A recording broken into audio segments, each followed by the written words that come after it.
السلام علیکم، welcome to done stories channel. کہانی شروع کرنے سے پہلے ہمارے چینل کو سبسکرائب کریں اور بیل بٹن دبا کر تمام ویڈیو نوٹیفیکیشنز آن کر لیں۔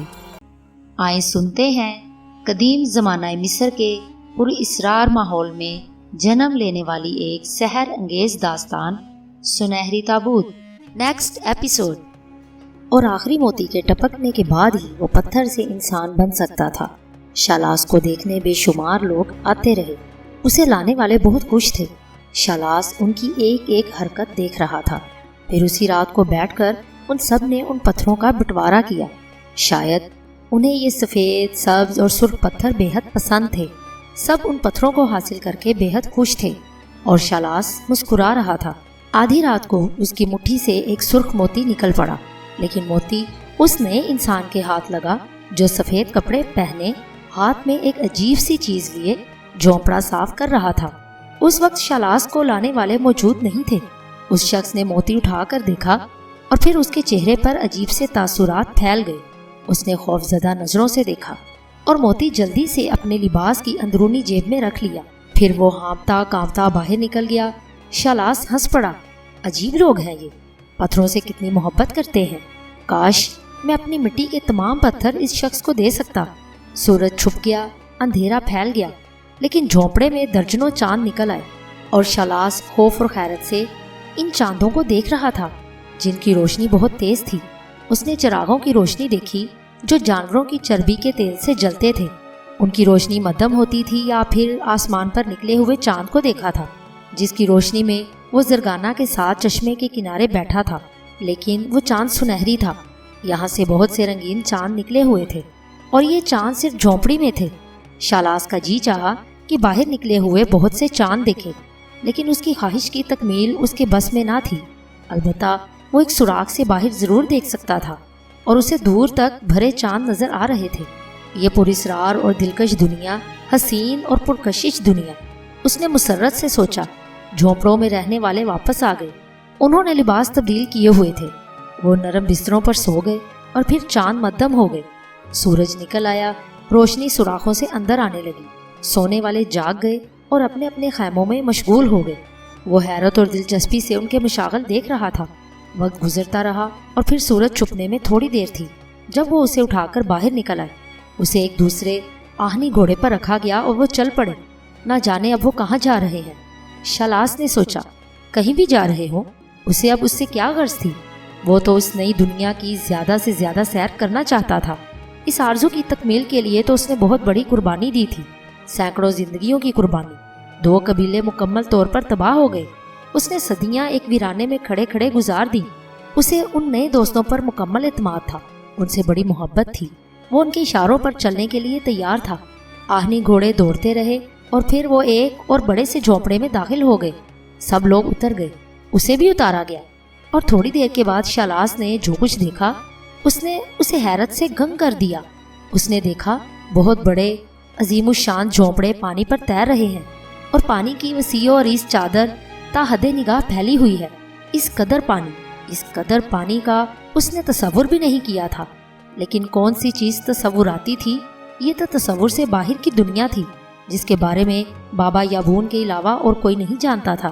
اسے پانی میں تیرتے ہوئے جھونپڑے میں پہنچا دیا گیا اور پھر جھونپڑا خوفناک آواز میں چنگھاڑنے لگا۔ وہ پانی پر آہستہ آہستہ آگے بڑھ رہا تھا اور شالاس کا دل لرز رہا تھا۔ ایسا خوفناک پانی اس نے کبھی نہیں دیکھا۔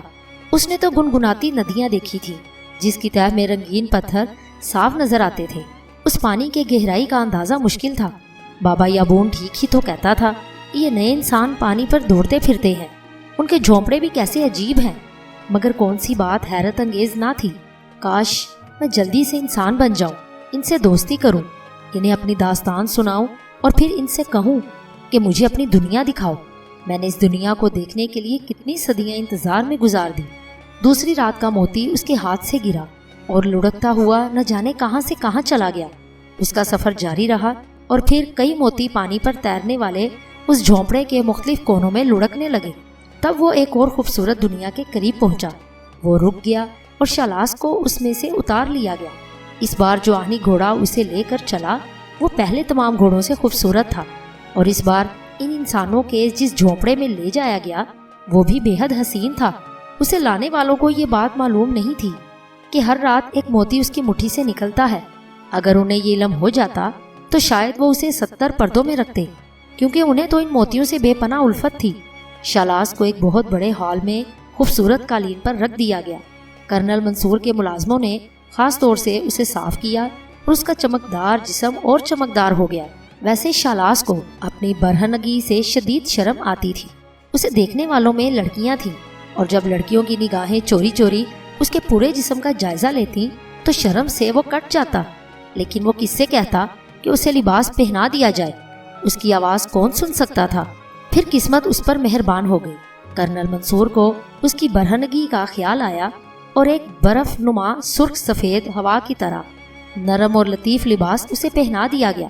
یہ لباس بہت خوبصورت تھا، ڈھیلا ڈھالا لباس جو باریک کپڑے کا تھا۔ اور پھر ایک شام بہت سی لڑکیاں اسے دیکھنے آئیں۔ اس وقت ان کے ساتھ کوئی مرد نہیں تھا۔ مترنم کہے ہال میں گونجنے لگے۔ حسین لڑکیوں کی آوازیں بے حد حسین تھیں۔ لڑکیاں اس کے گرد جمع ہو گئیں اور اس کے بارے میں گفتگو کرنے لگیں۔ تو یہ عیش ہے شمائلہ؟ ایک لڑکی نے کرنل منصور کی بیٹی شمائلہ کو دیکھتے ہوئے کہا۔ بیگم شمائلہ تو روزانہ صبح کو اس حسین نوجوان کی زیارت کرتی ہوں گی اور ان کی آنکھوں کا نور بڑھ جاتا ہوگا۔ میں بت پرست نہیں ہوں، حسین و جمیل شمائلہ نے کہا، لیکن ایسے بتوں کی تو واقعی پرستش کرنے کو دل چاہتا ہے۔ کاش یہ بت زندہ ہو جائے۔ اگر یہ زندہ ہو جائے تو کیا تم اس سے عشق نہیں کرو گی؟ ایک شریر سی لڑکی نے کہا، اور شمائلہ ایک پھیکی سی مسکراہٹ سے خاموش ہو گئی۔ انکل منصور نے ہم لڑکیوں پر ظلم کیا ہے، لانا تھا تو کوئی زندہ مجسمہ لے آتے۔ کیا تم یقین کرو گی زبیدہ، کبھی کبھی مجھے ایسا محسوس ہوتا ہے جیسے یہ بت زندہ ہے، ہمیں دیکھ رہا ہے، ہماری باتیں سن رہا ہے۔ میں اس سے ایک انجانی لگن محسوس کرتی ہوں۔ شمائلہ خاتون، بتوں کے عشق نے ہمیشہ صحرا گردی کرائی ہے، دل سنبھالو، روگ لگ گیا تو لوگ پاگل کہیں گے۔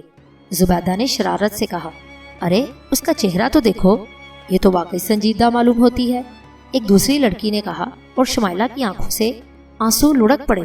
وہ منہ چھپا کر سسکیاں لینے لگی اور شالاس کا دل بھی رونے لگا۔ میں اس اچھی لڑکی کے لیے کیا کروں؟ اس نے سوچا۔ شمائلہ پاگل ہو گئی ہو؟ مانا کہ بت بہت حسین ہے، لیکن یہ صرف کسی سنگ تراش کی تخلیق ہے، صرف ایک تصور، اور تصور کے لیے آنسو نہیں بہائے جاتے۔ دیوانی ہو جائے گی، کسی کے پاس تمہارے دکھ کا مداوا نہیں ہوگا۔ ڈیڈی اسے میوزیم کو دے رہے ہیں، انہوں نے اسے قومی میوزیم کا عطیہ دینے کا اعلان کر دیا ہے۔ اچھی بات ہے، یہ یہاں سے چلا جائے، مگر میں نہیں چاہتی۔ شمائلہ نے کہا، تم تو سچ مچ پاگل ہو گئی ہو۔ میں انکل سے کہوں گی کہ وہ کل کی بجائے آج اس چور کو گھر سے نکال دیں جس نے ہماری شمائلہ بیگم کا دل چرانے کی کوشش کی ہے۔ مگر یہ شمائلہ تعلیم یافتہ ہونے کے باوجود پاگل ہے۔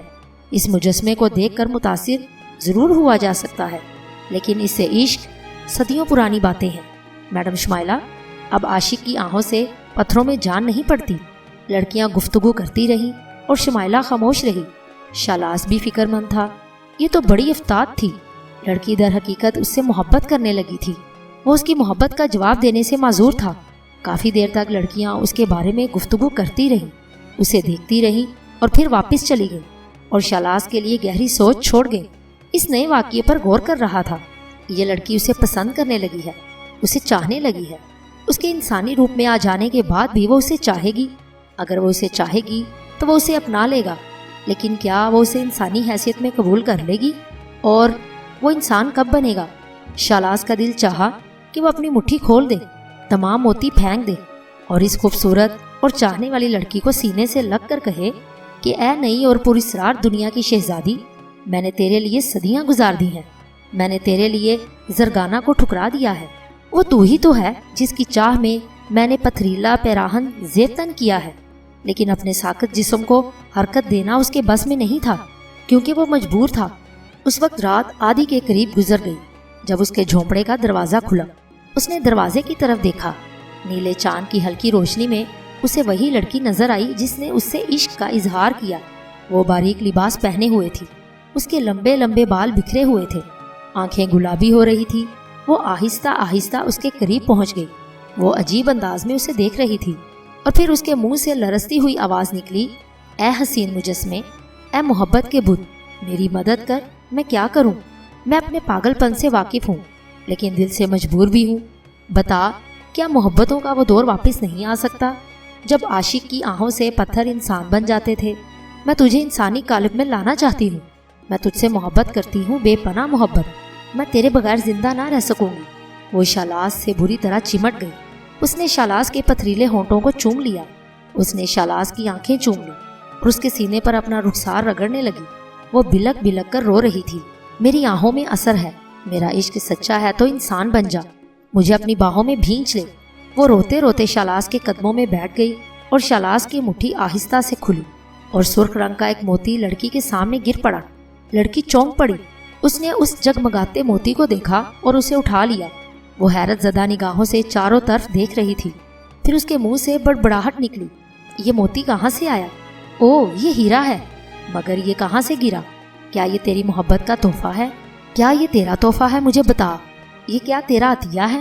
کیا تو بھی میری محبت سے متاثر ہے؟ بتا، جواب دے۔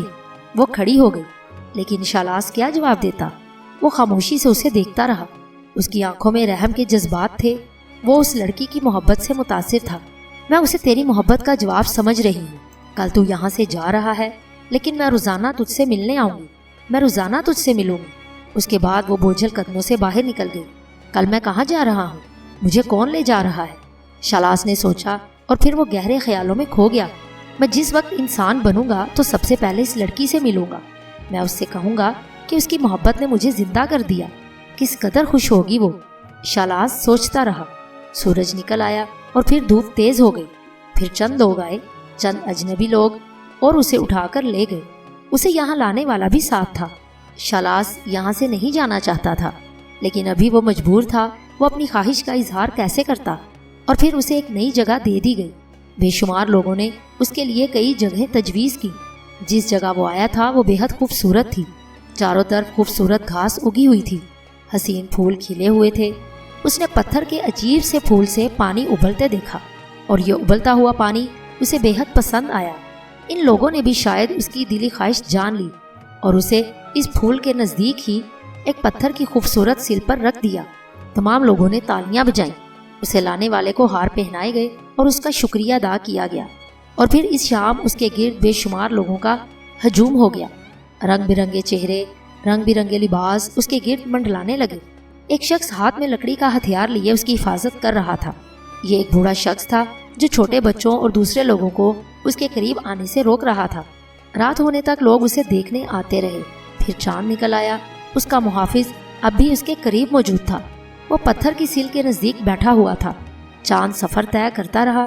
پھر اس نے دور سے کسی کو آتے دیکھا۔ کوئی لڑکی تھی۔ آہستہ آہستہ وہ قریب آتی گئی اور محافظ اٹھ کر کھڑا ہو گیا۔ رشیدہ، اس نے آواز دی۔ ہاں فضلو، یہ میں ہی ہوں۔ بہت دیر ہو گئی، میں کب سے تیرا انتظار کر رہا تھا۔ مجھے کیا معلوم تھا کہ تیری ڈیوٹی بدل گئی ہے۔ عورت کی آواز ابھری۔ ہاں، میری ڈیوٹی یہاں لگا دی گئی ہے، اس مجسمے کے قریب۔ تیرا آدمی کہاں ہے؟ سو گیا کمبخت، منحوس سونے کا نام ہی نہیں لیتا تھا، ہر وقت کھانستا رہتا ہے۔ آج پھر کھانسی کا دورہ پڑ گیا تھا، بڑی مشکل سے سویا تو میں چلی آئی۔ میری مان، تو رمضانی کو زہر دے دے، میں تیرے ساتھ شادی کر لوں گا اور پھر یہ چوری چھپے کی ملاقاتیں بند ہو جائیں گی، محافظ نے کہا اور اسے بازو میں بھر لیا۔ اور شالاس چونک پڑا۔ یہ کیا؟ اس حسین دنیا میں بھی بدنما دھبے موجود ہیں؟ ان لوگوں کی گفتگو سے وہ حقیقت سمجھ گیا تھا۔ رمضانی عورت کا شوہر اور محافظ عاشق، اور عاشق اسے شوہر کو قتل کرنے کا مشورہ دے رہا تھا۔ میں بھی یہی سوچتی ہوں، مگر اس کی لاش کہاں چھپائیں گے؟ اسے یہیں گڑھا کھود کر گاڑ دیں گے۔ مجھے ڈر لگتا ہے۔ پگلی، ڈرنے کی کیا بات ہے؟ میں جو تیرے ساتھ ہوں۔ اور پھر تو سوچ ہم دونوں کیسے مزے کی زندگی گزاریں گے، عیش کریں گے عیش۔ میں سوچوں گی، ہمت نہیں پڑتی۔ اور محافظ اس کی ہمت بندھانے لگا اور شالاس کا دل چاہا کہ آنکھیں بند کر لے۔ وہ اس شرمناک کھیل کو نہیں دے سکتا تھا جو ایک بیوی اپنے عاشق کے ساتھ کھیل رہی تھی، لیکن وہ مجبور تھا۔ وہ اپنی آنکھیں بند نہیں کر سکتا تھا اور برہنگی کے اس کھیل کو اس نے اختتام تک دیکھا۔ اس کا دل چاہا کہ چینخ چینخ کر سب کو جمع کر لے اور بتائے، اے حسین دنیا کے حسین لوگوں، تمہارے درمیان ایسے لوگ بھی موجود ہیں جو تمہاری دنیا کو گندا کر رہے ہیں۔ بچاؤ اپنی خوبصورت دنیا کو ان گندے انسانوں سے۔ اس شوہر کی جان بچاؤ جس کی بیوی اس سے بے وفائی کر رہی ہے، ورنہ تمہاری دنیا میں ایک بدنما داغ لگ جائے گا۔ لیکن وہ اپنی آواز کس حد تک پہنچا سکتا تھا؟ وہ مجبور تھا۔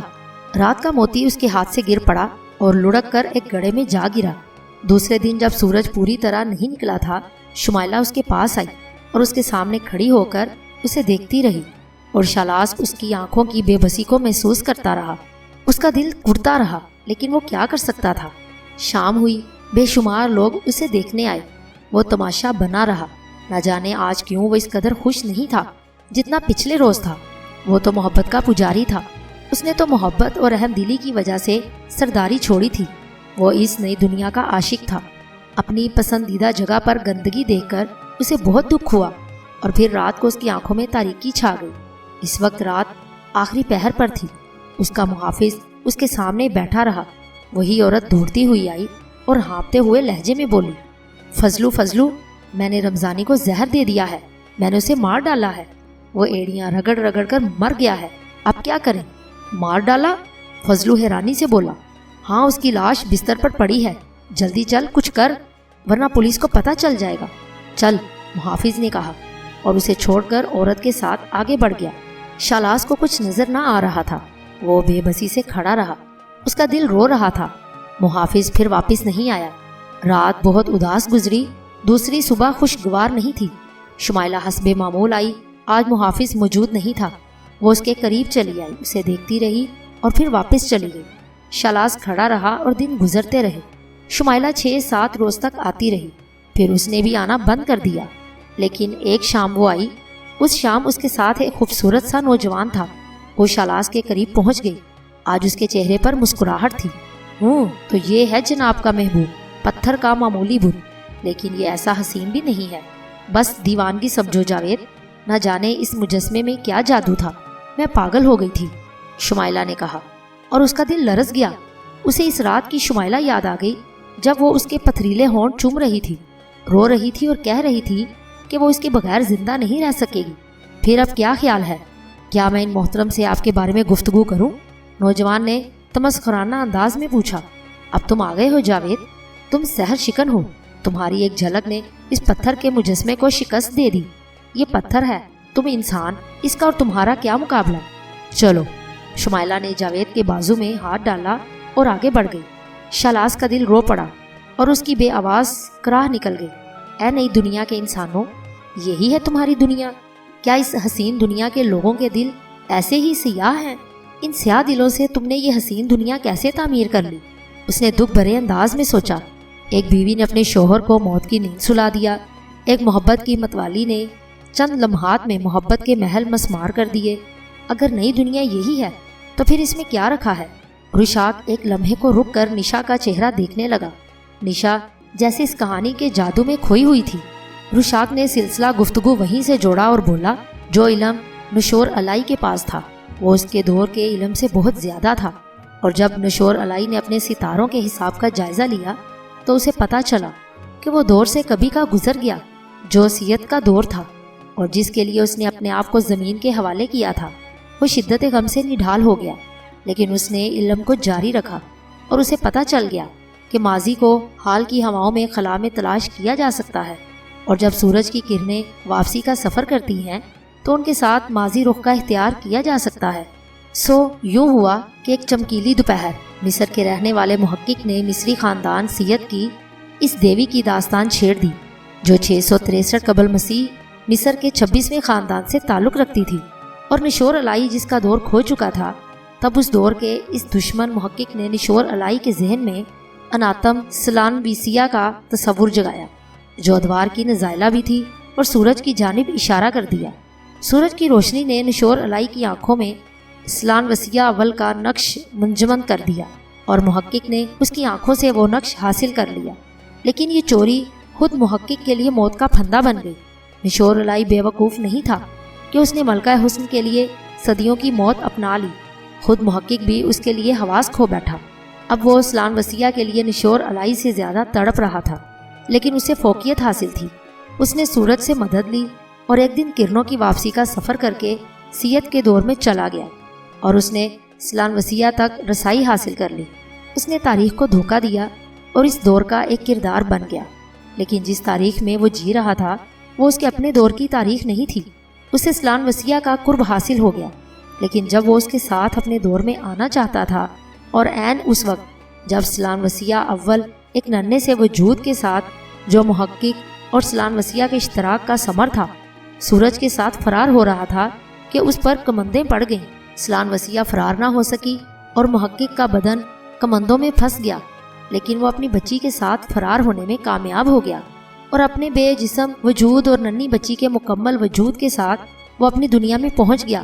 سسکنا تڑپنا اپنے دل کو محبت کے زخموں سے چور کیے، اور اس کے بعد سے آج تک وہ اپنی گمشدہ محبت کی تلاش میں سرگرداں ہے۔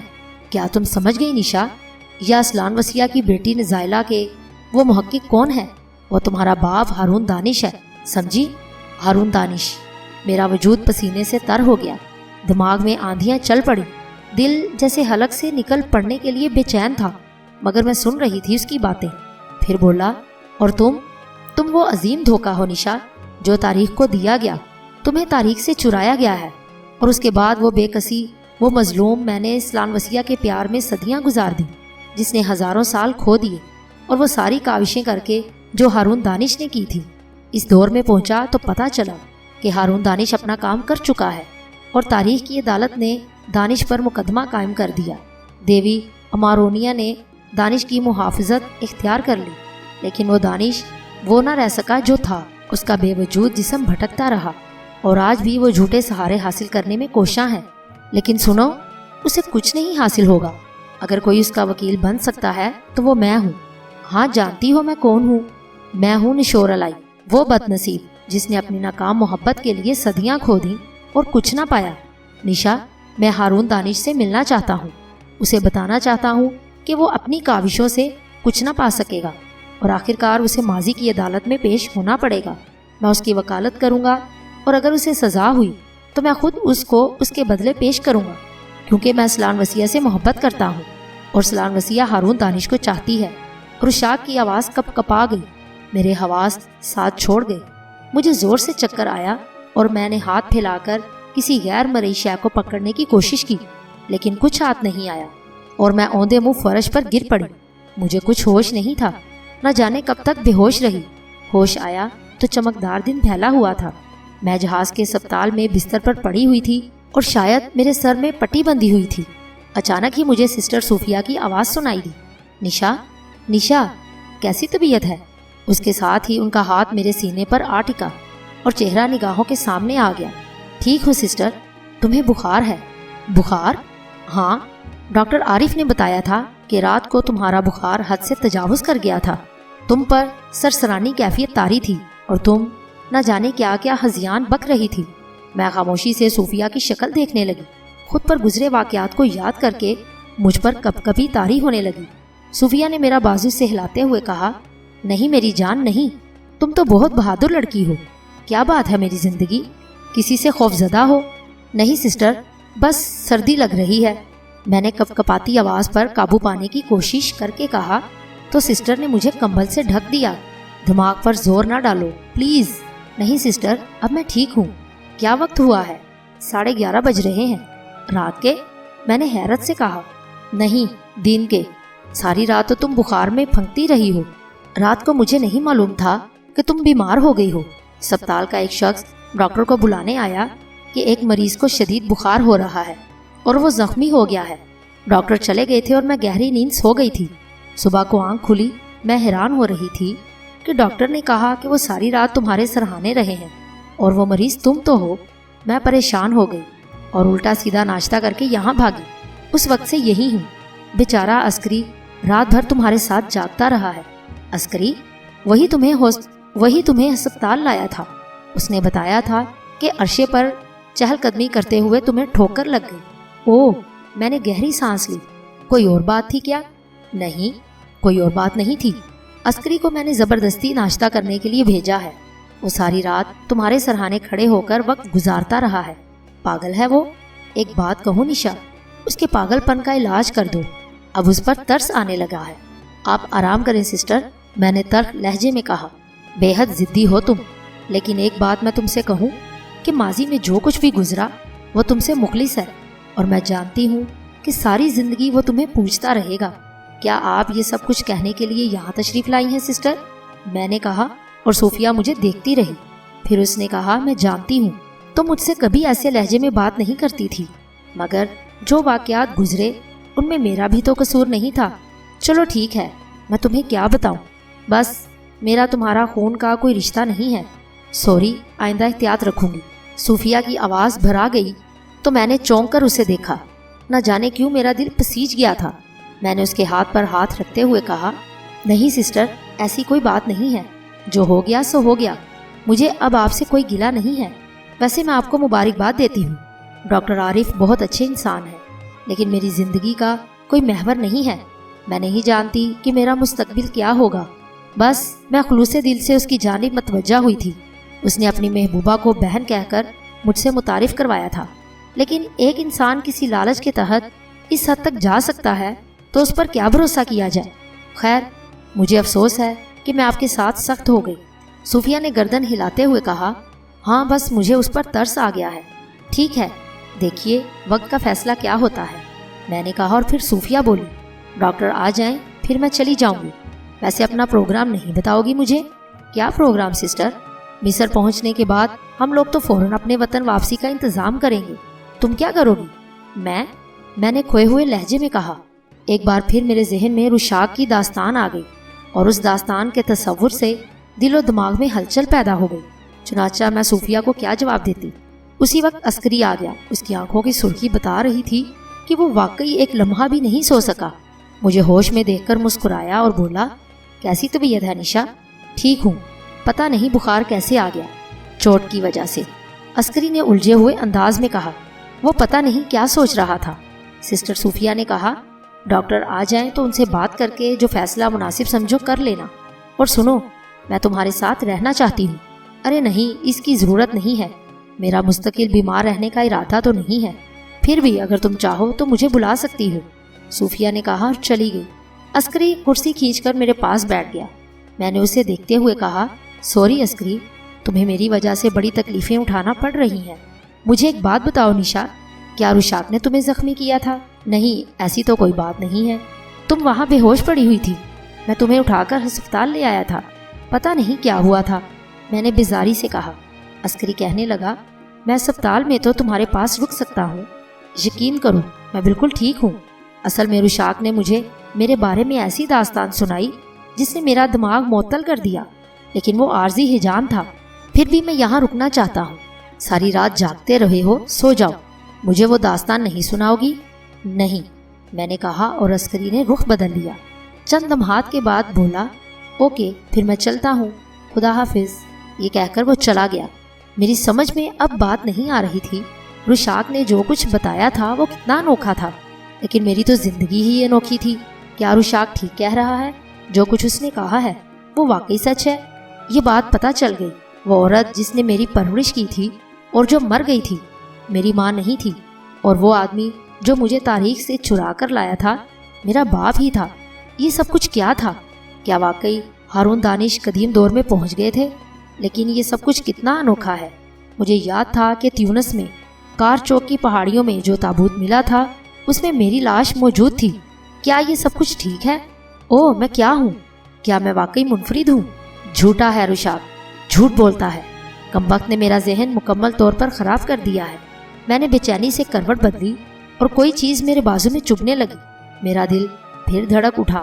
مجھے وہ زیور یاد تھا جو رشاق نے مجھے دیا تھا، اور اس کا نام عجیب و غریب بتایا تھا، شاید شزانہ اوشیناس۔ عجیب و غریب نام تھا، غالباً یہ بھی ایرانی زبان کا کوئی لفظ تھا، پتہ نہیں کیا چیز تھی۔ یہ اس نے کہا تھا کہ یہ تمہارا بہترین رہنما اور دوست ثابت ہوگا۔ میں نے تو اسے غور سے دیکھا بھی نہیں۔ اچانک ہی میرے ذہن میں تجسس جاگ اٹھا۔ میں بستر پر اٹھ کر بیٹھ گئی، بازو پر سے آستین ہٹائی۔ رشاق نے اپنے ہاتھ سے وہ زیور میرے بازو پر باندھا تھا۔ میں نے اس کے ہک تلاش کیے اور اسے کھول لیا۔ سونے کی مختلف زنجیروں کو میں نے دیکھا۔ اس کی بناوٹ بہت عجیب تھی، لیکن یہ عجیب و غریب زیور تھا۔ بے شک یہ عجیب و غریب زیور تھا کہ یہ کوئی زیور ہے۔ بناوٹ بے حد حسین تھی، چہرہ مکمل سانپ کا تھا، اور آنکھوں میں دو انتہائی باریک ننھے سبز نگینے لگے ہوئے تھے جو بولتے ہوئے محسوس ہوتے تھے۔ میں نے ان پر غور کیا تو مجھے یوں لگا جیسے وہ مجھے کچھ کہہ رہے ہوں۔ یہ عجیب و غریب زیور بھی اپنی جگہ ایک انوکھی نوعیت رکھتا تھا۔ بظاہر اس میں کوئی خاص بات نہیں تھی، لیکن اس سے نگاہیں ملانے کے بعد مجھے اپنے ذہن میں ایک عجیب سی سنسناہٹ محسوس ہونے لگی۔ میں نے آنکھیں بند کر کے اپنے ذہن کو کئی بار جھٹکا اور سر کے زخم میں ایک تیز ٹیس دوڑ گئی۔ میں نے بستر کے تکیے سے سر لگا دیا